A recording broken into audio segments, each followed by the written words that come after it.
Hey, Sloot. Hey, Right here. hi.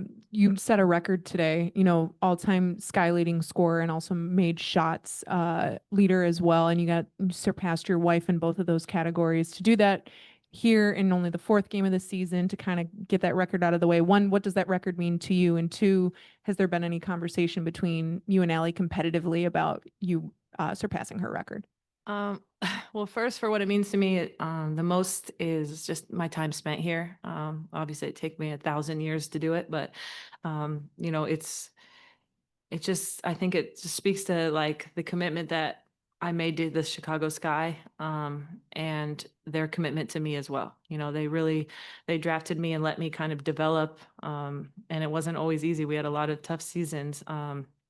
And so that means the most to me. I try not to get attached to individual records because records are meant to be broken, and this one will be at some point. But for me to pass my wife, I think it kind of speaks, kind of what I talked about is our commitment together to this franchise. And she spent less years here than I did, and she's a scorer and deserves this record, but I think she's going to let me hold on to it for a while.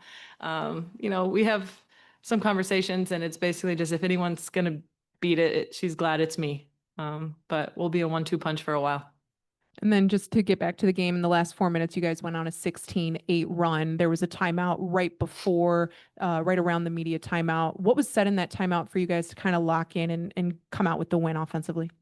I think the biggest message was to not focus so much on winning the game, but making winning plays. I think that's kind of our message moving forward is we don't, we desperately wanted to win. We can't deny that. But, I think our focus should be on making winning plays, whatever that takes. And I think that's what you saw.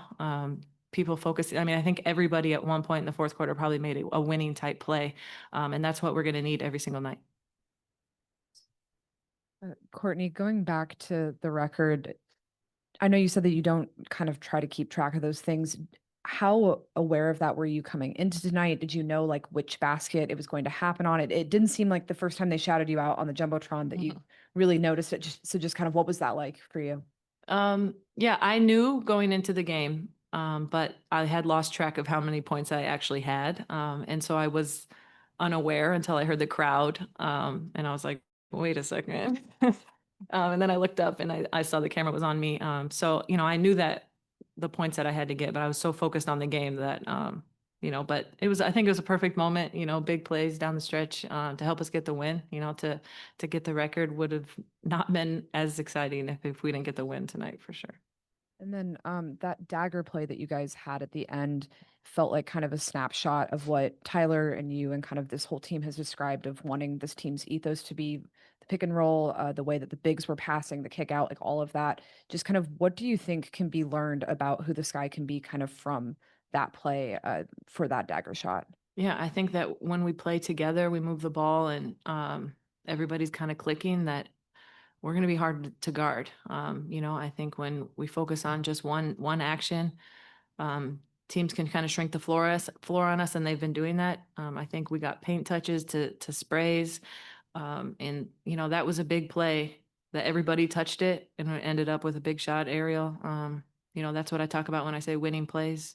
I think Mill probably could have shot it, but she made the extra. Same with Angel. Angel made the extra. That's unselfish basketball in a really big moment. Courtney, to your left, you're talking about being desperate for that win at the end, and you've this deep in your career, the things that you've played for, championships, things like that. We see the emotion when you get that layup near the end. What is it that gives you that fire on a Thursday night game in May, early in the season?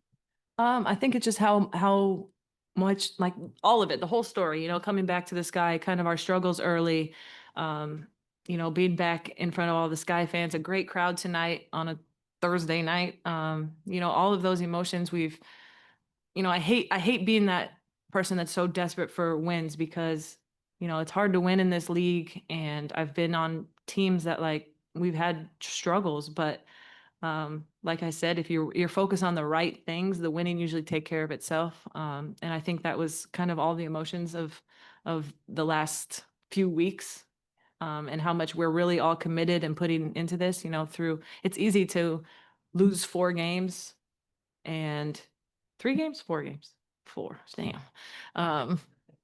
And kind of, going, you see teams start to disconnect, but that isn't the case for this team. And I think that's what you saw tonight and how much we can enjoy each other, play for each other, and, hopefully that results in a lot more wins.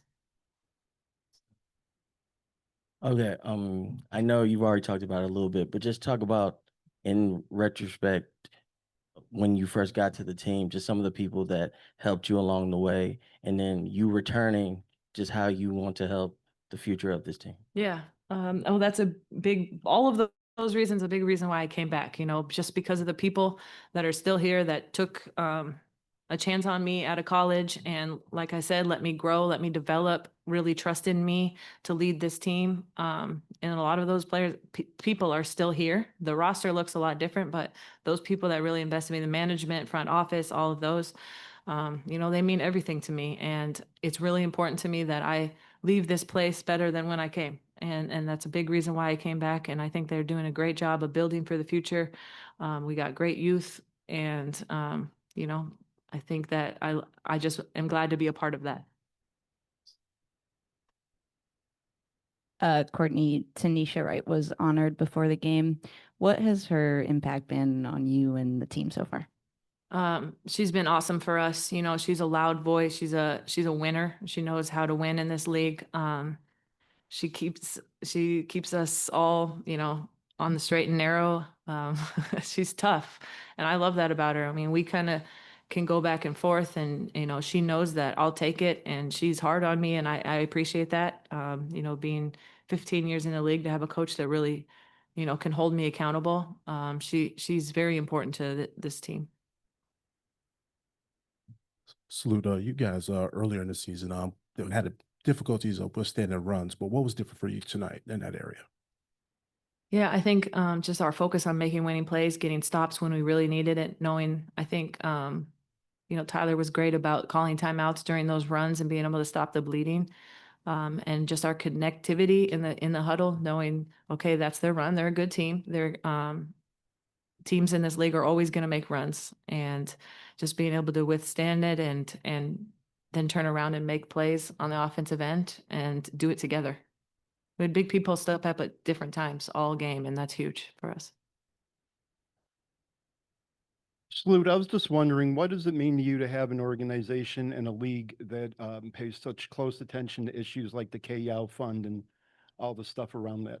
Yeah, I mean, it's huge, and obviously it's very dear to my heart. I just had lost my mom to cancer, and so for this, the league, especially the team, to kind of pour into that, and whether it's awareness or fundraising, it's a big deal, and we can impact a lot of people. And I think that's the biggest job that we should have as professional athletes with our platform, is just being able to impact and touch people's lives.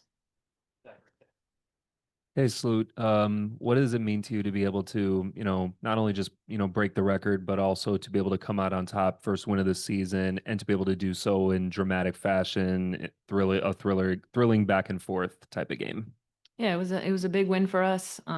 Big night all around. I think that we came in this, hyper focused, knowing that we're going to play them again. Just wanting to set the tone, and kind of, I kind of harped on it a lot, make winning plays, and we're going to continue to do that. This version of Camila, we've seen it in flashes throughout her pro career. As you're getting to know her as a vet, what do you think it takes to kind of get that out of her on a consistent basis? What have you found is kind of the right touch or right approach to take with her?